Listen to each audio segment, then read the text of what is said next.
सभी विद्यार्थियों को नमस्ते। विद्यार्थियों, हमने जो लेसन नंबर 6 चल रहा था हमारा पोषण स्तर, इसका फर्स्ट वीडियो हमने पढ़ा है जिसमें हमने आधा लेसन या आधा चैप्टर कंप्लीट कर लिया था। ठीक है, अब हम आगे का चैप्टर इसमें पढ़ते हैं।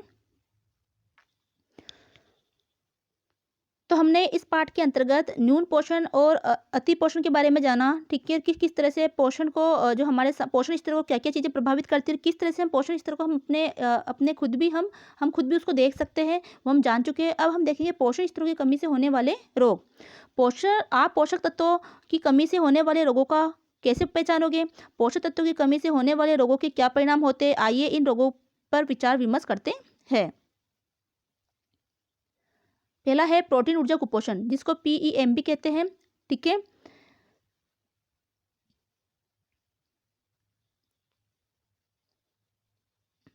पीईएम हमारे देश की प्रधान पोषण समस्या, यानी ये ज़्यादा ही पोषण समस्या जो कि प्रोटीन ऊर्जा कुपोषण के कारण होती है। ये किसी भी आयु में हो सकता है, लेकिन ये मुख्यतः बच्चों को प्रभावित करता है। ये निम्नलिखित कारणों से हो सकता है। पहला है ऊर्जा प्रोटीन की कमी होना। भोजन में केवल प्रोटीन की मात्रा ये प्रोटीन की मात्रा की कमी होना, यानी भोजन में अगर प्रोटीन की मात्रा की कमी होगी और ऊर्जा और प्रोटीन दोनों की कमी होगी तो हमें प्रोटीन ऊर्जा कुपोषण रोग हो सकता है। आप कुछ आप पूछ सकते हैं कि प्रोटीन और ऊर्जा की कमी का आपस में क्या संबंध है? वास्तव में ऊर्जा की कमी प्रोटीन की कमी का कारण हो सकती है। आइए देखें कि ऐसा कैसा होता है। ठीक है, शरीर कार्बोहाइड्रेट और वसा से ऊर्जा प्राप्त करता है। शरीर क्या करता है? हमारे कार्बोहाइड्रेट और वसा से क्या प्राप्त करता है? ऊर्जा प्राप्त करता है। यदि कार्बोहाइड्रेट आहार में पर्याप्त मात्रा में उपस्थित न हो तो शरीर ऊर्जा की आवश्यकता को पूरा नहीं कर सकता। यदि कार्बोहाइड्रेट हमारे शरीर में या हमारे आहार में पर्याप्त मात्रा में उपलब्ध नहीं होता तो फिर हमारा शरीर क्या है? ऊर्जा की आवश्यकता को पूरा नहीं कर सकता। तब यह प्रोटीन को ऊर्जा के लिए इस्तेमाल करता है। तो फिर हमारा शरीर क्या करता है? जो हमारे शरीर में प्रोटीन की मात्रा गई है ना, उसको वो ऊर्जा के लिए इस्तेमाल करता है।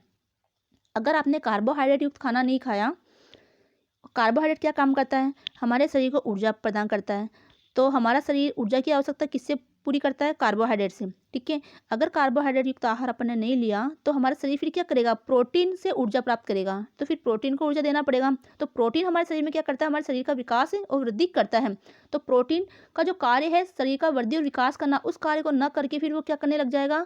हमारे शरीर को ऊर्जा देने लग जाएगा, जो जिसकी वजह से प्रोटीन का जो वास्तविक कार्य है वो तो रह जाएगा। तो इसकी वजह से हमारा शरीर जो प्रोटीन की जो पोषक तत्व हमें जो प्रोटीन से जो हमारे शरीर को विकास होना चाहिए, जो पोषण मिलना चाहिए, वो उस प्रोटीन से नहीं मिल पाएगा, क्योंकि प्रोटीन तो दूसरे कार्य में ही लग गया। इस कारण शरीर में प्रोटीन की कमी हो जाती है, जिसके कारण प्रोटीन ऊर्जा कुपोषण होता है। तो शरीर में किसी कमी हो गई? प्रोटीन की कमी हो गई, क्योंकि प्रोटीन अपना कार्य प्रॉपर नहीं कर पाया तो शरीर में प्रोटीन की कमी हो गई। क्योंकि प्रोटीन को अब क्या करना पड़ रहा है? शरीर को ऊर्जा देना पड़ रहा है, क्योंकि ऊर्जा का काम कौन करता है? शरीर को देने का यानी शरीर को ऊर्जा देने का काम कौन करता है? कार्बोहाइड्रेट करता है। कार्बोहाइड्रेट अगर आहार में नहीं है तो फिर क्या करना पड़ेगा? प्रोटीन से हमारा शरीर ऊर्जा प्राप्त करेगा, और प्रोटीन का जो वास्तविक काम है वो प्रोटीन नहीं कर पाएगा। कम ऊर्जा यानी कार्बोहाइड्रेट वसा वाला आहार, ये किस वजह से होता है? ठीक है, कम ऊर्जा वाला आहार लिया या कार्बोहाइड्रेट या वसा वाला आहार, यानी कम ऊर्जा किसमें होती है?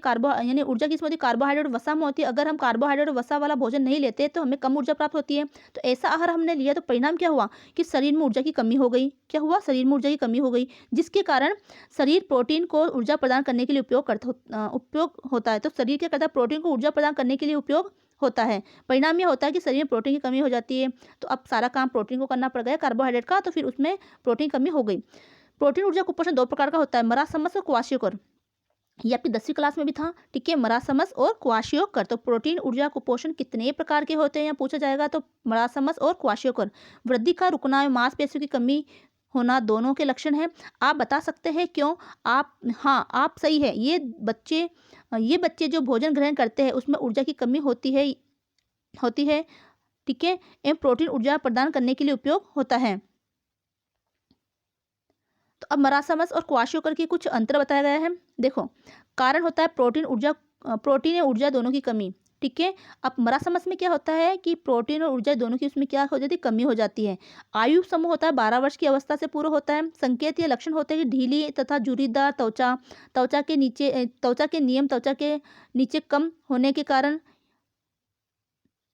संकुचित उदर यानी पेट उसका सिकुड़ा हुआ होगा, भूख लगती है, अतिसार या पतले दस्त उसको हो जाते हैं। तो इस तरह का बच्चा दिखता है। देखो, इस तरह से जो स्थिति उस बच्चे की हो जाती है कि वो दिखने में दुबला पतला दिखेगा, उसका पेट बैठ जाएगा। ठीक है, त्वचा ढीली पड़ जाएगी, झुर्रियाँ पड़ जाएगी। तो इस तरह के लक्षण उस बच्चे में दिखता है और उसको बार बार अतिसार या दस्त, पतले दस्त लगने लग जाते हैं।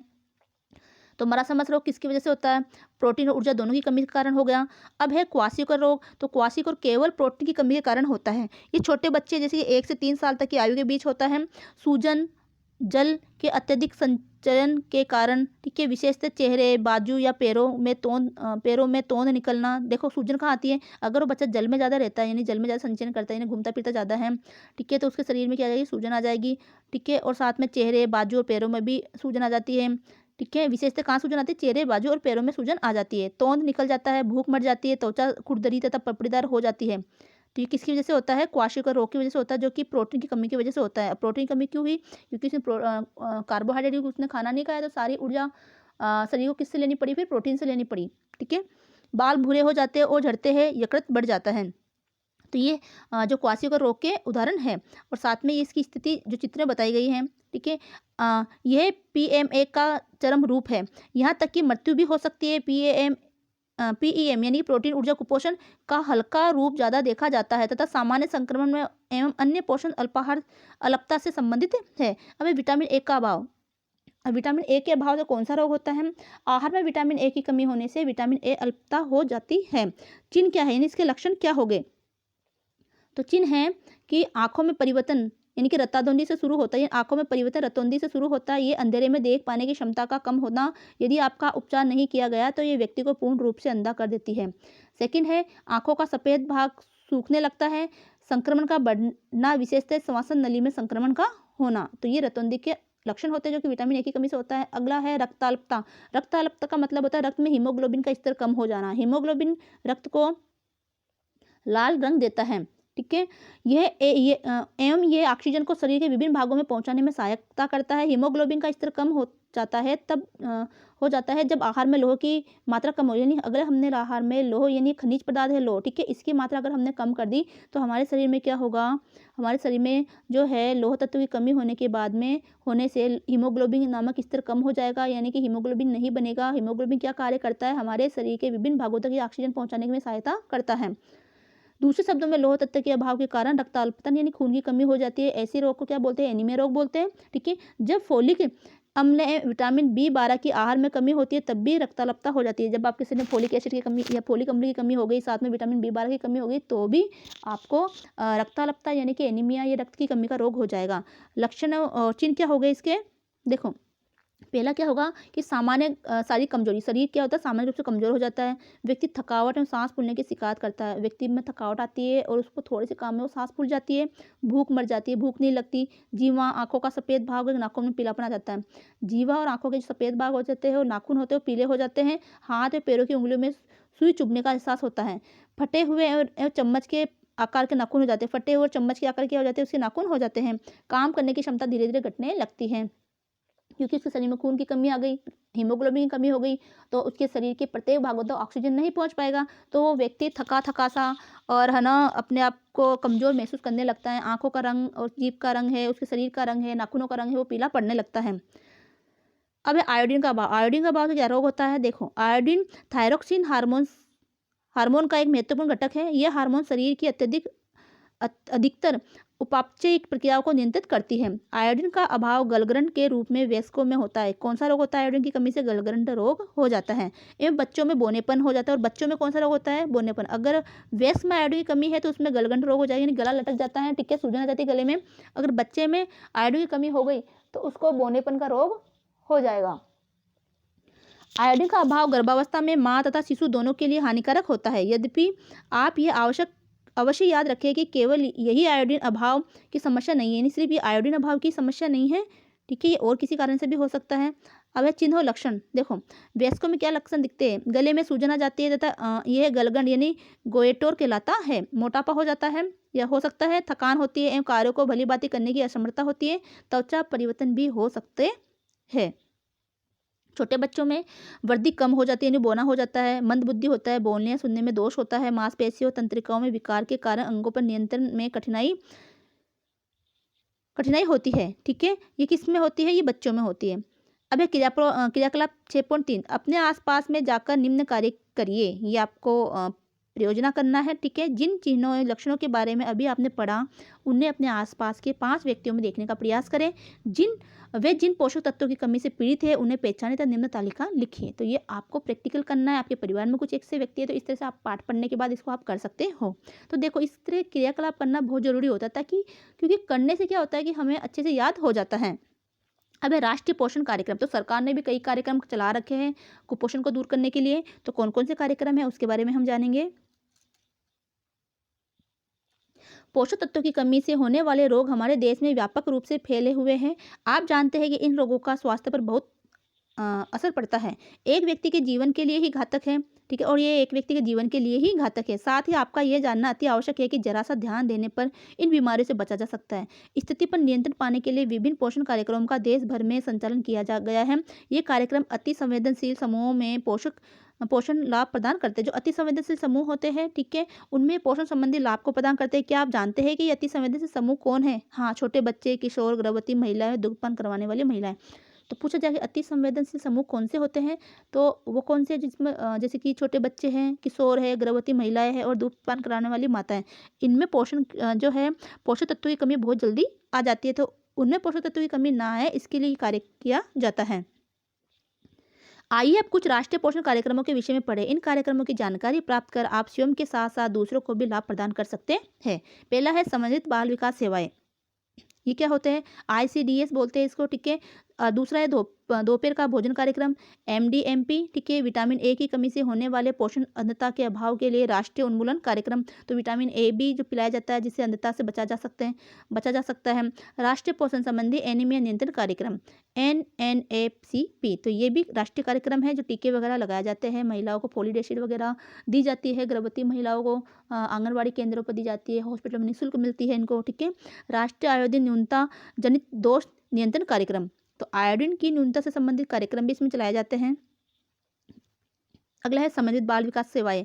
तो ICDS ये भी कार्य करता है, ठीक है। इनको तो अभी हमने पढ़ा था, ये समन्वित बाल विकास सेवा। तो अब इसके बारे में हम थोड़ा विस्तार से चर्चा करेंगे। आप जानते हैं कि आज के बच्चे कल के भविष्य है। यदि हम उनका समुचित ध्यान रखेंगे, तभी वे स्वस्थ वयस्क में विकसित हो पाएंगे। यदि बच्चे पर्याप्त भोजन नहीं ग्रहण करते, तो वे स्वस्थ नहीं होंगे। एक अस्वस्थ बच्चा पढ़ाई में रुचि नहीं रखेगा। इसी प्रकार यदि एक बच्चा अतिसार से पीड़ित है, तो उसे पूरक आहार लाभ नहीं प्रदान करेगा। अतिसार यानी अगर उसको दस्त वगैरह ज़्यादा लगते हैं, तो उसको आप जितना भी एक्स्ट्रा आहार दो, सप्लीमेंट्री आहार दो, वो उसको कार्य नहीं कर पाएगा, ठीक है। यह बच्चे के पोषण स्तर को नहीं सुधारेगा। अतः यह आवश्यक है कि उसमें पोषण, स्वास्थ्य सेवाएं तथा शिक्षा का संपूर्ण लाभ एक साथ दिया जाए। इसीलिए ICDS कार्यक्रम हमारे देश में चलाया जा रहा है। ये सफल इसलिए हुआ क्योंकि बच्चों के जो भी विकास एवं वृद्धि के आवश्यक कारक है, इसमें अंतर्निहित है। तो ICDS कार्यक्रम अधिकतर समन्वित बाल विकास कार्यक्रम क्या होता है, आंगनबाड़ी जो केंद्र है उसके अंतर्गत भी चलाए जाते हैं, क्योंकि वहाँ पर छोटे बच्चे आते हैं जो कि 5 से 6 साल, 3 से 5 साल तक के बच्चे होते हैं। ICDS निम्न की व्यवस्था करता है। क्या व्यवस्था करता है? देखो, स्वास्थ्य में क्या करता है, टीकाकरण दिलाता है। स्वास्थ्य की नियमित जांच करता है। तो टीकाकरण होता है, जैसे कि छोटे बच्चों को टीका लगाना होता है वहाँ पर, है ना, आंगनबाड़ी केंद्रों के ऊपर। तो वहाँ नर्स वगैरह आते हैं, उनका एक डेट फिक्स होता है, और फिर वो उन बच्चों के टीका लगाते हैं। साथ में गर्भवती महिलाएं हैं, उनको टीका दिया जाता है, ठीक है। उनको दवाइयाँ दी जाती हैं। स्वास्थ्य सेवा के लिए रेफर करना, अगर प्रॉब्लम है तो स्वास्थ्य सेवा के लिए उनको रेफर किया जाता है। साधारण बीमारी को इलाज भी किया जाता है, ठीक है। तो वहाँ पर ये आपस में मिलकर कार्य करते हैं। अगला पोषण के संबंध में क्या करता है? पूरक आहार। तो देखो, ICDS के जरिए जो आंगनबाड़ी केंद्र जो भी खुले हुए हैं, वहाँ पर पूरक आहार उनको दिया जाता है। जैसे कि उनको ना कुछ खाने के लिए जैसे कि जो क्या बोलते हैं उसको, ये बनाने के लिए जो देते, जो गेहूँ वगैरह है, दालें वगैरह है, ये बच्चों को बांटी जाती है, ठीक है। पंजरी वगैरह उनको बांटी जाती है। अगर वृद्धि निरीक्षण, ठीक है, उनकी वृद्धि का निरीक्षण किया जाता है। पोषण व स्वास्थ्य शिक्षा दी जाती है, ठीक है, और पोषण और स्वास्थ्य संबंधी शिक्षा उनके अभिभावकों को और महिलाओं को दी जाती है। प्रारंभिक बाल्यावस्था में देखने हुए वह स्कूल पूर्व शिक्षा, तो ये भी उसी के अंतर्गत किया जाता है, क्योंकि छोटे बच्चे वहाँ 3 से 5 साल के बच्चे आते हैं, तो उनको समूह बनाकर उनको कुछ कविताएं वगैरह, कहानियाँ वगैरह करवाई जाती हैं। उनका मनोरंजन किया जाता है बच्चों को, ताकि वो आगे स्कूल में जाए तो उनको कोई समस्या ना आए। 3 से 6 वर्ष के बच्चों के समूह के लिए होता है। तो ये प्रारंभिक बाल्यावस्था में देख रहे हैं कि वह स्कूल पूर्व शिक्षा, यानी स्कूल जाने से पहले की शिक्षा उनको कौन से आयु में दी जाती है? 3 से 6 साल के बच्चों को दी जाती है। ये समूह बना के उन समूह को उस आंगनबाड़ी केंद्र के अंदर जो कार्य करवाया जाता है। और ये सभी कार्य किसके जरिए चलती है? ICDS के जरिए चलते हैं। अब है अभिसरण। अन्य सहायक सेवाओं का अभिसरण होता है, जैसे स्वच्छ पेयजल, पर्यावरण स्वच्छता, ठीक है। अगला है महिला सशक्तिकरण, महिला सशक्तिकरण कार्यक्रम, अनौपचारिक स्कूल शिक्षा एवं वयस्क साक्षरता। आईसीडीएस के अंतर्गत आने वाली ये सेवाएं केंद्रों में प्रदान की जाती हैं, जिन्हें आंगनबाड़ी कहते हैं। तो अभी मैंने बताया ये सभी चीज़ें कहाँ पर सेवाएं, सारी सेवाएं कहाँ प्रदान की जाती है, आंगनबाड़ी केंद्रों पर की जाती है। स्वास्थ्य सेवाएं बाल स्वास्थ्य केंद्र में प्रदान की जाती है, और जो स्वास्थ्य सेवाएं है वो बाल सेवा केंद्र में प्रदान की जाती है। क्या आप कभी सीएससी केंद्र, यानी उन्हें जिन्हें पहले प्राथमिक उपचार केंद्र या पीएससी कहते हैं, गए हैं? तो देखो आप जगह जगह पे छोटे छोटे प्राथमिक स्वास्थ्य केंद्र, सीएससी केंद्र खोले हुए, जिसको हम बोलते हैं कि प्राथमिक स्वास्थ्य उपचार केंद्र, जो डिस्पेंसरी बोलते हैं, छोटी छोटी डिस्पेंसरी खोली होती है, वहाँ पे सभी ये सभी चीज़ों का ध्यान रखा जाता है, ठीक है। यदि हाँ, तब आपने ऐसे स्वास्थ्य निरीक्षण, लघु विकारों के टीकाकरण, उपचार प्रदान करने के साथ ही कहीं और इलाज के लिए रेफर करते हुए भी जरूर देखा होगा। तो उस स्थिति में क्या होता है, वहाँ पर क्या होता है कि स्वास्थ्य निरीक्षण यानी लोगों के स्वास्थ्य की जाँच भी की जाती है, छोटे मोटे टीके भी लगाए जाते हैं, कुछ विकार हो गया, ठीक है, और साथ में छोटी मोटी बीमारी की दवा दी जाती है, साथ में ज़्यादा प्रॉब्लम है तो उसको रेफर भी किया जाता है। रेफर करने वाली सेवाओं का अर्थ है यदि कोई व्यक्ति गंभीर स्वास्थ्य समस्या से पीड़ित है तो उसे किसी बड़े अस्पताल में उपचार के लिए भेजा जाता है। अब है लाभार्थी। लाभार्थी कौन कौन होते हैं इसमें? देखो, 6 वर्ष से कम उम्र के बच्चे, 11 से 16 वर्ष के बीच की किशोरियाँ, गर्भवती महिलाएं में दूध पान करवाने वाली माताएं, 15 से 45 वर्ष की सभी महिलाएं, ये सभी इसमें लाभार्थी होते हैं। दूसरा पॉइंट है दोपहर का भोजन कार्यक्रम। तो ये एमडीएमपी के अंतर्गत आता है। इसमें क्या होता है, 6 से 11 वर्ष की उम्र के प्राइमरी स्कूल में बच्चों को संपूर्ण आहार प्रदान करना एमडीएम कार्यक्रम का मुख्य उद्देश्य है, यानी कि दोपहर का भोजन उपलब्ध करवाना। इसका एक फ़ायदा है कि ये बच्चों की विद्यालय में उपस्थिति को सुनिश्चित करता है। पहला फ़ायदा तो क्या है कि बच्चों की जो पोषण संबंधी जो कमियाँ हैं, आहार उसको दिया जाएगा, संपूरक आहार उनको दिया जाता है ताकि पोषण की कमी जो उनमें है वो सुधारी जाए। और दूसरा कारण ये है कि वो बच्चा फिर क्या होगा, खाने के लालच में विद्यालय आएगा, लेकिन आएगा ज़रूर वो, तो उसकी विद्यालय में उपस्थिति भी सुनिश्चित रहेगी, वो नियमित रहेगा। तो इस तरह से वो विद्यालय में भी नियमित बच्चा रहता है।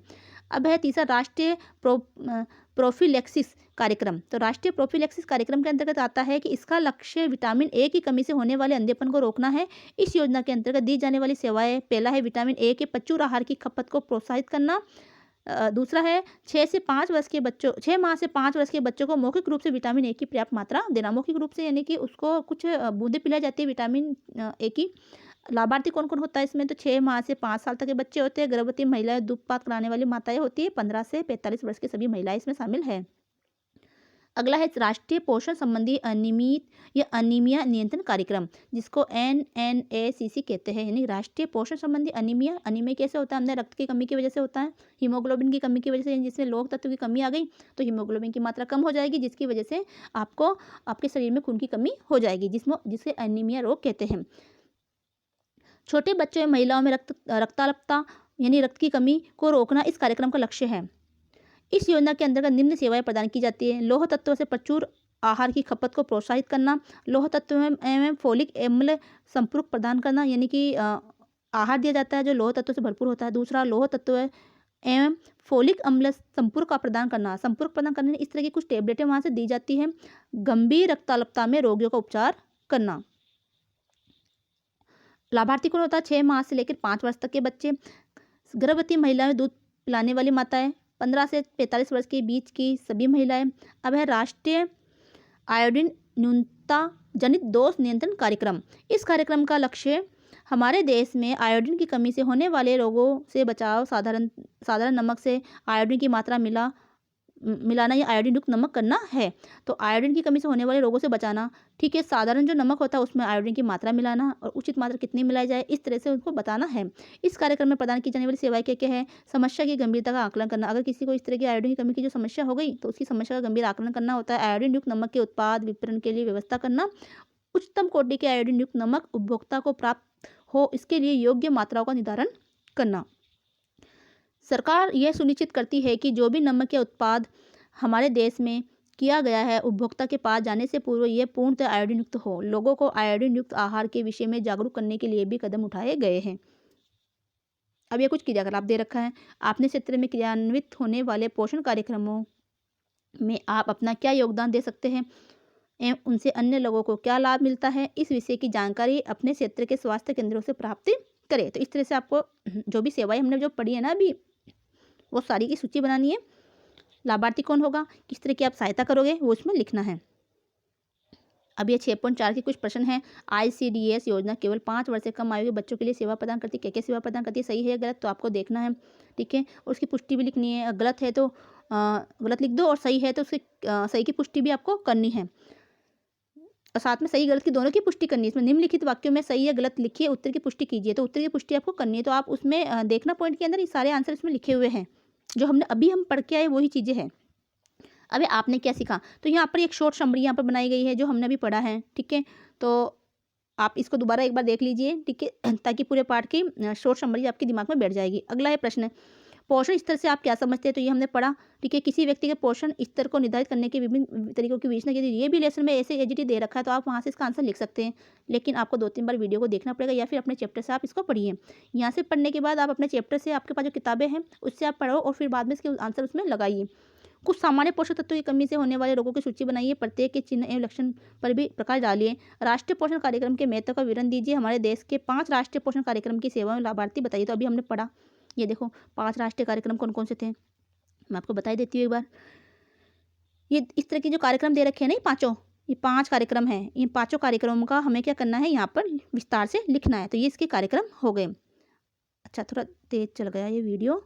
ये देखो ये 5 कार्यक्रम, ये फर्स्ट, सेकंड, थर्ड, ये यहाँ से देखते हैं अपन। ये महिला यानी प्रारंभिक बाल यानी ये कार्यक्रम दे रखे हैं। ये नाम है इसके, टीकाकरण है, स्वास्थ्य की नियमितता यानी ICDS की कार्यक्रम है, ठीक है। ये सारी चीज़ें आपको उस चौथे वाले क्वेश्चन का आंसर देना है। ये 5 पॉइंट यहाँ पर दे रखे हैं, यानी कि ये दूसरा दोपहर का भोजन का कार्यक्रम है, फिर राष्ट्रीय प्रोफिलैक्सी कार्यक्रम है, फिर राष्ट्रीय पोषण संबंधी एनीमिया नियंत्रण कार्यक्रम है। ये सारे कार्यक्रम आपको उस प्रश्न के आंसर में लिखना है। ये राष्ट्रीय आयोडीन न्यूनता जनित दोष संबंधी नियंत्रण कार्यक्रम है। तो ये चौथे का आंसर है जो आपको लिखना है। तो उम्मीद है कि आपको ये वीडियो पसंद आई होगी और आप इस वीडियो को ज़्यादा से ज़्यादा शेयर करें, चैनल को सब्सक्राइब करें, साथ में बेल आइकन को दबाएं ताकि नए वीडियो का नोटिफिकेशन आपको मिलता रहे। और इसको ज़्यादा से ज़्यादा आप लाइक करें। कई बार होता है स्टूडेंट देखते तो है लेकिन उसको लाइक नहीं करते, तो लाइक करने में कुछ भी खर्चा नहीं लग रहा है, ठीक है। तो आप इसको लाइक भी जरूर करें। और कुछ प्रॉब्लम है, कमेंट है, तो आप कमेंट सेक्शन में जाके लिख सकते हैं। मिलते हैं अगले वीडियो में, तब तक के लिए धन्यवाद।